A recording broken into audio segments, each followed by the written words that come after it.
Oke guys, kali ini gue bakal review sepeda listrik dari TLG GF80L. Dari segi tampilan, sepeda listrik ini didesain secara sporty, kelihatan banget, cakep sih. Ini kalau dari desainnya. Terus untuk ukuran dimensinya ini seukuran motor pada umumnya atau motor Scoopy atau Beat mungkin 11-12 ya. Oke, berikutnya kita langsung bahas aja kali di bagian depan ya. Di bagian depan ini udah ada visor yang cukup besar dan juga dilengkapi dengan stiker yang cukup ramai kalau menurut gua ya. Tapi ini masalah desain ini sesuai selera lah ya. Berikutnya kita pindah ke bagian bawah. Di sini tuh untuk lampunya udah dilengkapi dengan LED dan proyektor.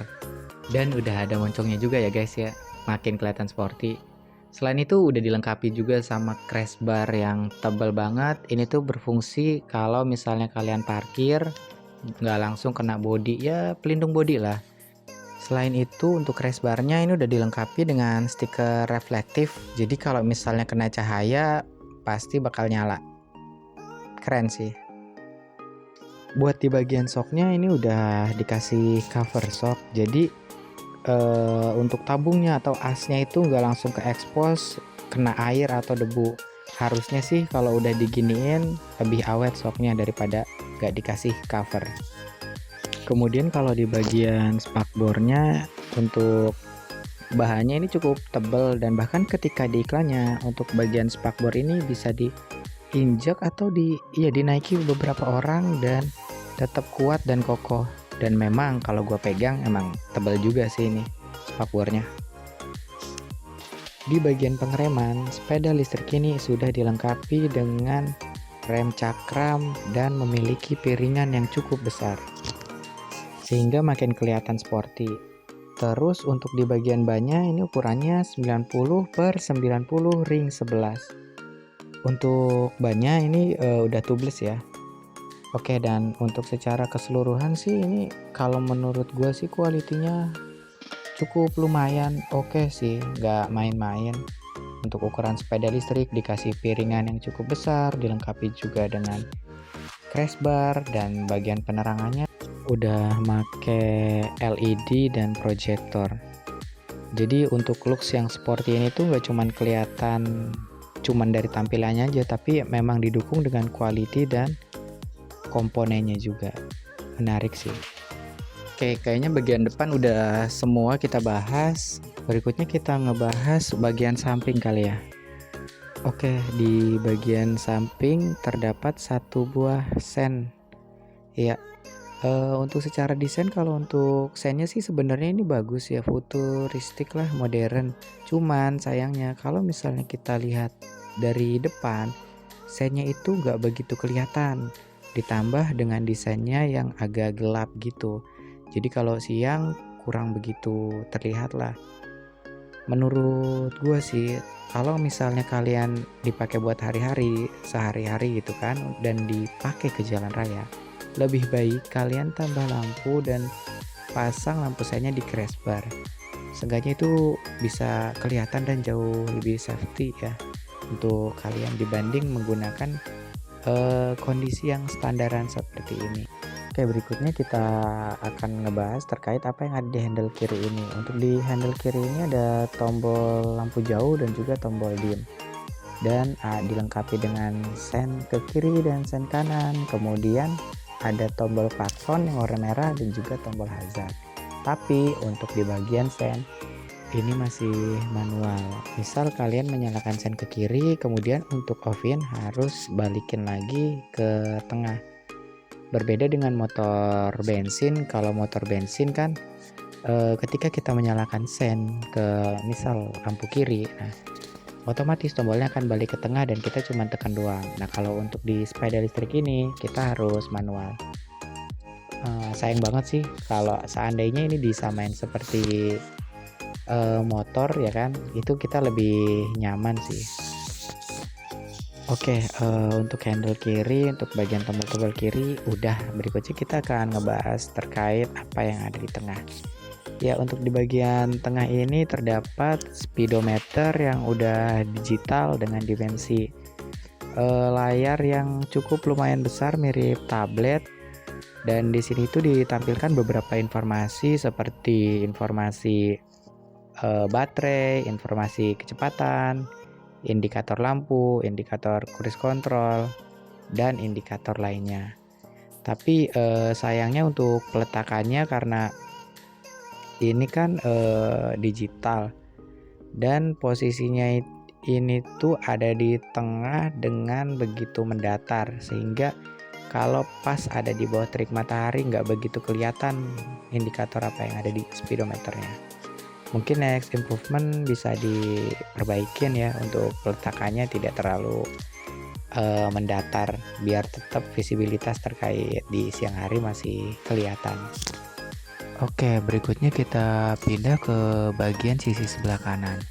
Untuk di bagian sebelah kanan ini terdapat tombol ARS yang berfungsi sebagai cruise control. Buat yang belum tahu ini tuh fitur apa, ini tuh fungsinya untuk mengunci kecepatan saat kalian berkendara. Misal kalian berkendara di kecepatan 30. Nah, kalian ingin mempertahankan kecepatannya tanpa perlu memutar gas, ya cukup tahan selama 5 detik, maka otomatis kecepatannya akan terkunci. Kemudian untuk merilisnya atau membatalkannya, tarik tuas rem ataupun putar aja gasnya. Kemudian di bagian bawahnya terdapat tombol untuk lampu kota maupun lampu utama. Cara mengaktifkannya gampang, cukup digeser aja sama seperti motor pada umumnya. Kemudian di bawahnya lagi terdapat tombol S. Tombol S ini berfungsi untuk menentukan atau memilih speed 1, speed 2, ataupun speed 3. Untuk sepeda listrik ini sudah dilengkapi juga dengan fitur mundur. Dan cara mengaktifkannya cukup mudah, yaitu cukup tekan tombol P selama beberapa kali, yaitu 3 kali, maka otomatis fitur mundurnya akan aktif. Berikutnya kita akan pindah ke bagian dek sebelah kanan. Nah, untuk di dek sebelah kanan ini terdapat knob yang berfungsi untuk menyalakan sepeda listrik maupun untuk melakukan kunci stang. Untuk mengaktifkan kunci stang, caranya ditekan kemudian putar ke sebelah kiri. Selain itu, untuk menyalakan sepeda listrik ini nggak hanya melalui knob ini aja, tapi bisa melalui NFC dan juga remote. Oke, berikutnya kita pindah ke bagian dek tengah. Di bagian dek tengah ini terdapat cantolan atau gantungan. Untuk originalnya nggak seperti ini tuh aftermarket karena yang sebelumnya itu udah patah akibat membawa beban yang berlebih, makanya diganti pakai punya motor dan untungnya masih muat sih. Berikutnya kita pindah ke bagian dek sebelah kiri. Untuk di dek sebelah kiri ini terdapat 2 buah port. Yang pertama yaitu port untuk charger sepeda listriknya, kurang lebih untuk portnya seperti ini. Dan untuk yang kedua ini ada port USB yang mana berfungsi untuk charger HP. Dan untuk bentuknya seperti ini. Dan untuk setiap portnya ini udah dilengkapi dengan tutup, jadi aman nggak akan terkena air. Berikutnya untuk di bagian dek cukup luas deknya, ini muat sih buat bawa galon atau buat bawa kardus atau buat kebutuhan kalian lah. Mau ditaruhin tas juga muat karena emang cukup leluasa. Kemudian di bagian sebelah kiri terdapat standar samping dan juga standar sampingnya cukup lumayan kokoh dan tebal. Dan untuk kalian yang ingin memodifikasi atau menambah baterai bisa ditambah di dek bawah ini ya. Atau kalau kalian ingin memiliki bagasinya lebih luas bisa dipindahin aja ke dek bawah. Karena di dek bawah ini cukup luas kalau misal mau ditaruh baterai. Kemudian kita pindah ke bagian belakang. Di sini ada ban yang berukuran 90/90 ring 10. Untuk pengeremannya juga udah dilengkapi cakram. Jadi depan belakang untuk sepeda listrik ini udah dilengkapi pengereman cakram. Kemudian untuk shocknya di sini udah bisa disesuaikan untuk tingkat kekerasannya, tinggal diputar aja dari 1 sampai 5. Dilengkapi juga dengan arm yang lumayan luas berwarna silver, masih cocok.